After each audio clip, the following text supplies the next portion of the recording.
What's up? Welcome to Tales Tomorrow. I am Morrow, your storyteller for today, and with me we have some more RPG horror stories. Can I just gush about the recent Humblewood content? I'm not sure if you've ever seen it, but they got things like this, and this cute little thing right here. The Humblewood content is something that came out brand new. I am so excited about this whole thing. I'm adding it to my campaign. It's really cute, it's whimsical, it fits the entire D&D sphere, and honestly, just really easy to blend into it. It's literally fairy tale and folktale adding into your own campaign, which is really cool. Let me know your thoughts about the Humblewood content if you ever checked that out yourself. There's free PDFs out there to check it out on your own, by the way. And let's get to some RPG horror stories for today. I don't think your patron is strong enough. This has happened to my friend a few days ago, and I'm still not over it. When I heard her telling me the story, I couldn't help but laughing. She's playing as a human warlock sorcerer, and has reached level 15 last session. It was time to level up, and she wanted to take a level in Warlock, which would have given her hurl through hell. But then the DM denied her request and just said, I don't imagine your patron being strong enough for level 14 feature. What? Apparently he headcanoned her patron to not being able to make more damage than he already does. Again, what? She argued that it was a weak argument because that would mean that she wouldn't even be able to level up more in Warlock if the patron was unable to make her stronger. And the DM just said that she should take a different ability from another subclass. What? In my opinion, the DM just didn't know how to balance hurl through hell. So he came up with this weird excuse. I am so intrigued what will come out of this. She's still talking to her DM about this issue, but I had a very good laugh about this. Damn indeed. And you know what? I'm personally invested in this because I played Warlock Pact of the Fiend, and one of the features they have is Hurl Through Hell. It's a very edgy sounding ability, but basically at a next spell attack, you can choose to send the character through being hurled through hell for the full round of combat, and then appear back afterwards taking 10d10 psychic damage. Make him teleport away for a little bit, make him take a timeout, and then they come back and they're basically so mind shattered. It's a really silly ability, but I always thought it was kind of cool. And just thematically, just imagining you eldritch blast someone into oblivion for them to go through hell and back and then come out completely changed, or at least like so traumatized that now they're much weaker when it comes to combat because they went through literal hell now. Besides, my fiend patron was a succubus, and imagining succubus patrons sending somebody through hell and torment, it probably unlocks some kind of kinks in people, honestly, just imagining a succubus sending you through hell, if you know what I mean. But for the DM to disallow players to take that feature because they don't imagine their patron being strong enough to offer them that feature, that sounds dumb. That's such a weak argument. It's the same thing if somebody says, hey human barbarian, I know you got 20 strength and you have proficiency in martial weapons, but I don't think your character will be strong enough to wield a great axe. I guess you just have to take a battle axe instead. It's such a weak, nonsensical argument that comes up out of nowhere, that holds no water in the slightest, makes no logical sense at all, on a whim, just because the DM felt like arguing this point for the sake of arguing this point. There's nothing wrong with hurl through hell, especially at 14th level, where you're probably facing things that could easily take the 10d10 psychic damage. It would be one thing if it was like an area of effect ability that affected a lot of enemies, but it affects only one. It affects one enemy, it sends them through hell, and they're able to basically come back, change completely, or just eliminates the enemy for one turn in combat. Basically, it's a one-turn stun that makes them come back a little bit traumatized. But like at 14th level, you also have some other busted things from other spellcasters, not just the Warlock. Hurl Through Hell, in comparison to what everybody else can do, especially the casters, is nothing. It sounds like the DM just doesn't want to balance it, or they're afraid of Hurl Through Hell, or they think it's somehow overly strong. But by the time you're fighting enemies at level 14, you're already going to be able to fight stuff that's going to be strong enough to be able to handle your abilities and attacks. Even though there's an insane power scale level at like past 10th level and stuff where just things go whoop, just insanely powerful, it still makes sense because the enemies that are fighting also match the same power scale level. You're not going to be fighting combats designed for level 8, you're going to be fighting combats designed for level 14s and upwards and stuff. It's not that busted, it's not that scary, DM. Just let your player have their have your player just level up. All they want to do is just do this thing where they level up and get the feature, and that's it. Why can't you let them do that? I have no idea. Unfortunately for me, I never got to try Hurl Through Hell, but maybe one day I will, if Mark decides to reroll from Hexblade to Fiend again. You never know, anything could happen in a story. Anyway, let's get to the next RPG horror story for today. The Creep, the Simp, and the Damn Beer. First of all, despite the joke title, this is a real story and is fairly triggering, so trigger warning for sexual assault. Well, I was invited over by some friends for a quick campaign, no more than 10 or 15 sessions long, on a medieval apocalypse set just before the apocalypse. We were the forces sent to an island to stop a portal to some hellish dimension from leaking demons and creatures on our world. We were 5. Me, a demi-human wolf assassin, Innocent 1, a healer fairy, Innocent 2, a human tank warrior, the Creep, a human warrior, the Simp, a human wizard. I knew the DM, both Innocent 1 and 2, the Simp, but the Creep was invited in by Simp. We started off really well, everyone joking and laughing except for the Creep. He was very nervous since the start. It was kinda strange. He tried to talk to me but started bumbling his words and stuttering. After the first session, the Simp sends me a DM. Hey, the Creep is kinda uncomfortable and shy. He never had a girl in a campaign before, so don't give him traumas, haha. I laughed and said, alright, leave it up to me. I then DM'd the Creep saying, hey, I noticed you're kinda shy in the first session. Chill. We're all here to have fun. And I added, you can be yourself, don't worry. I won't bite you, haha. Oh boy, I would regret that second DM. Oh, you know, I know why. Because some guys are gonna see that, I won't bite you, haha, and be like, she flirting with me?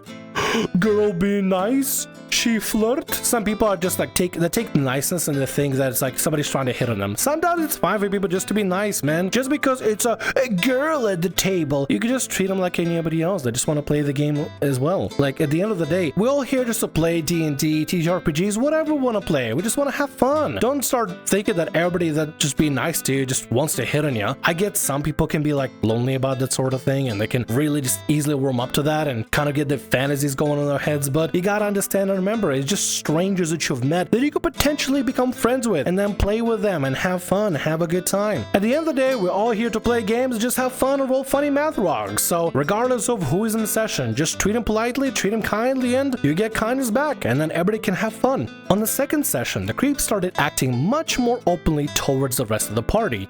He liked to make jokes and especially to say every single one of them to me specifically. I just laughed it off until we got back to our first journey. We had found a demon in the form of a giant blind dog.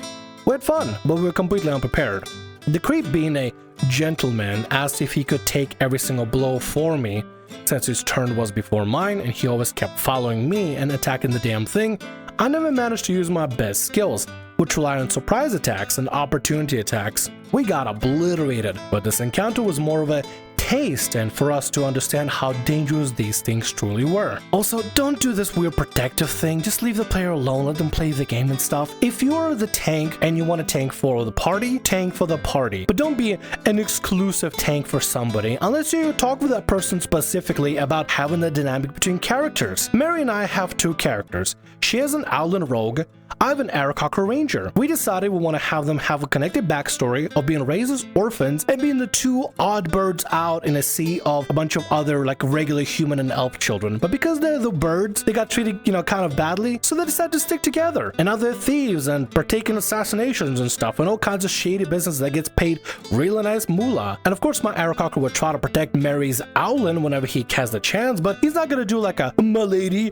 let me be a gentleman and take your hits for you. No, he just do it because that's just part of his story. Because Mary and I, we talked ahead of time that we want to have that character dynamic because we thought it was kind of cute. Listen, if you want to have that sort of dynamic, talk to the other player and be like, yo, you want to do this thing? You want to have like a team up thing? Do you want to go for that? Or do you just want to just not do that? Because, it's better to talk this sort of thing out instead of just having this awkward thing where everybody just has to be like, he's trying to be a gentleman, but it's getting really weird and stuff. I hope he stops. The best way to not make people feel awkward at the table is to talk to the players directly and be like, yo, you want the dynamic? Yeah, sure. No, cool. That's fine with me too. That's fine.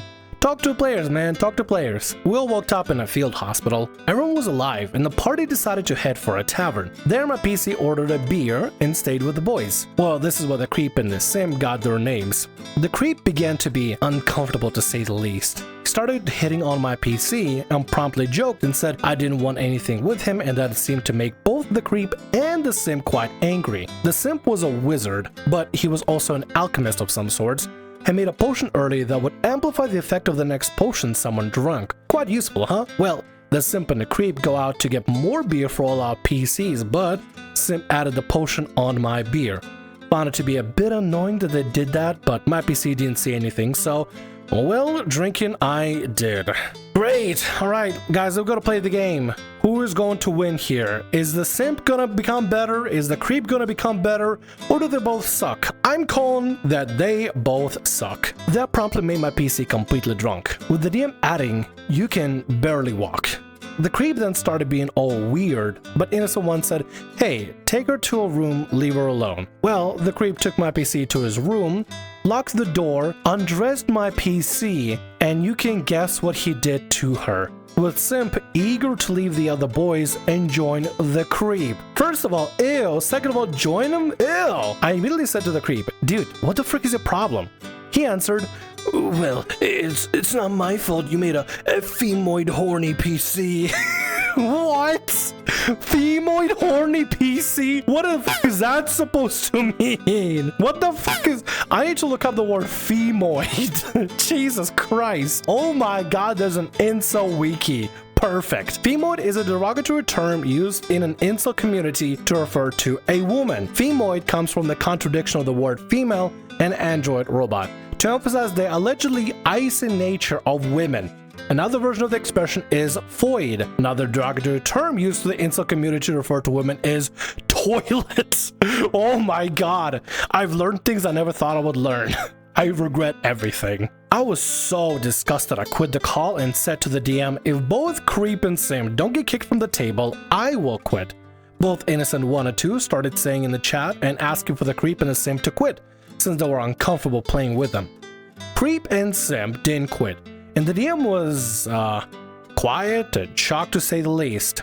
Then me, both Innocent 1 and 2, and the DM quit the table. This will be a perfect time for the DM to just step in. They're noticing this sort of thing. They see this sort of thing. I get it. Sometimes like DMs aren't quick to interact with this sort of thing. But if your player is clearly distraught from this whole thing and the other players are clearly uncomfortable with it, the best decision you can do is ask the Creep and Simp to leave the room, or leave the virtual room, or Discord call, or whatever you're using. I don't know what you guys are using, but whatever you're using to leave the room. Because now you have a situation where you have two weird, creepy weirdos that are doing weird, creepy things. And guess what? It's not like one helping the other. It's not like one versus the other. It's both of them doing weird, creepy things together. Besides, I don't think it needs to be really said, but if somebody calls another person a femoid of any kind of, if they can just call a person just a regular person and then see him as some sort of a femoid and call him outright a femoid, because God forbid, it's so difficult to treat other people like people. God forbid, it's so difficult to just treat other people like people. Listen, DM, I get it. It's a shocking situation.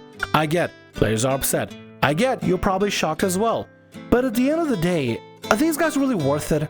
Are these guys worth to keep around? I mean, I know like all of y'all quit the campaign, but you know what the alternative was? Keep the campaign, kick the two guys out, continue playing. You don't have to ruin the campaign and get kicked out of the campaign or remove yourself out of the campaign. You are the DM. You choose who can stay and you choose who can go. And you can easily choose for those two guys to go instead of quitting the campaign. It would be very simple as that. And you know what? It might make the rest of the players feel more comfortable this way, knowing that they have a DM that's willing to make the rough calls and decisions to remove somebody that's clearly a problem player. I understand as a DM, it might be a difficulty to confront somebody and to ask him to leave, but there are moments where you gotta put your DM foot down. And this is one of those moments. This is a great lesson for any DMs out there. If you have a moment where somebody is being clearly a creep, you gotta take the reins of the situation into your hands and start making calls. If somebody needs to leave and need them to leave, you tell them to leave. You're the DM. You're the deciding factor. You're the judge and the executioner for that sort of thing. Anyway, let's continue with the story because I want to see how it ends. We started making other campaigns, but sadly, I wasn't very interested. Even though I have played RPG for the best part of 6 years, that never happened to me before. So I know it's kind of cringe to ask this, but please, if you ever play with someone you don't know and you're shy for playing with a girl in your campaign, please just treat us like we're another player. We just want to have fun like you. At the end of the day, that's what everybody wants. You're just a player wanting to play with other players and the DM, who's also a player, and play a fun game where you roll math rocks and role play as your characters and fight monsters and defeat BBGs and stuff and solve mysteries and puzzles and everything. Or have silly wacky moments together. If you have players that generally can't respect that and they can't respect the fact that people just want to be as people and just want to be players at a game, and because they have to be a femoid of some kind point that you have to try to woo some nonsense, then you remove those people out of the game because it makes the rest of your players feel uncomfortable. We do have an edit for this story, and I kind of want to see how it wraps up, so let's see. Edit. I've seen so many comments saying it was DM's fault for letting this happen, but I have to say, I don't think he did it intentionally. I know him for years, and he's quite naive. He DM'd me after that saying how sorry he was and that he genuinely didn't expect it would go so far. I agree that he could have helped quite a bit and stopped Creep before things got disgusting, but I don't blame him, and he did learn his lesson.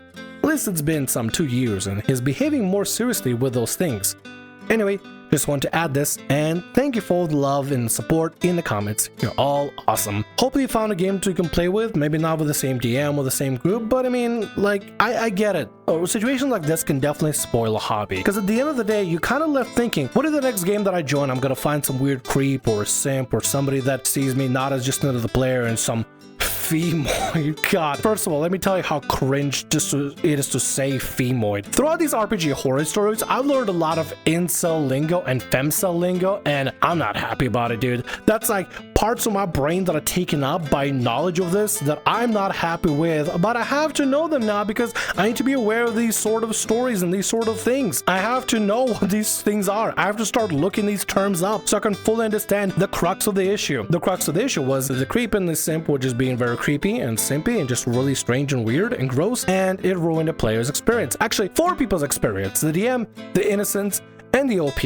If anything to derive from this is to not be afraid to call out weirdos and creeps out for their behavior and for the DMs to take initiative and removing the problem people from the games. You are the DM, you're allowed to say no, and you're also allowed to tell people that are being really weird and really creepy to get out of your game. Just because they're playing the game or just because you're friends with them or anything of that like doesn't mean they reserve the seat to be weird and creepy and make everybody else feel uncomfortable at the table. And if you don't like that sort of thing, as a DM, I feel like you have full right to ask somebody to leave. Anyway, OP, I wish you good luck with finding games, and hopefully you have a little bit better experiences from now on and less of RPG horror stories. And with that, that's gonna be all our stories for today. I want to thank you very much for watching, and thanks so much for being here. If you like what I do, consider subscribing to the channel and leaving a like. Also, if the RPG horror stories ever goes down, or if you want to submit your own personalized horror story, email is down in the description below. I'll see you again in more Tales Tomorrow.